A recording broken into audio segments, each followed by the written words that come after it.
बेनज़ीर के मुल्क से बाहर जाने के मशवरे पर आसिफ जरदारी का क्या जवाब था? आसिफ जरदारी ने खुद बता दिया।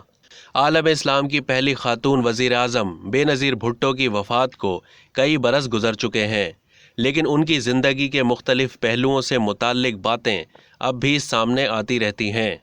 गोठलाल बेरोही में जलसा-ए-आम से खिताब करते हुए साबिक सदर आसिफ अली जरदारी ने इस जवाब से मुताल्लिक़ अवाम को बताया जो वो बेनज़ीर के मुल्क से बाहर जाने के मशवरे पर उन्हें बताया करते थे। साबिक सदर का कहना था कि जब मैं जेल में था तो बीबी शहीद कहती थीं कि आप बाहर निकल जाएं, मुल्क से भाग जाएं, लेकिन मैं कहता था कि मेरी इतनी बड़ी बड़ी मूंछें हैं, लोग कहेंगे कि कैसा मर्द था जो अपने बच्चों को छोड़कर भाग गया। साबिक सदर और पीपल्स पार्टी के शरीक चेयरमैन आसिफ अली जरदारी ने कहा कि सिलेक्टेड को अवाम की ताकत से बनी गाला वापस भेज दिया है, अब हम बलूचिस्तान और KPK में भी सरप्राइज़ देंगे। आसिफ जरदारी ने कहा है कि बलूचिस्तान में बड़े मसले हैं और खैबर पख्तूनख्वा में भी बड़े मसाइल हैं और ये सब अफ़गानिस्तान की जंग के असरात हैं।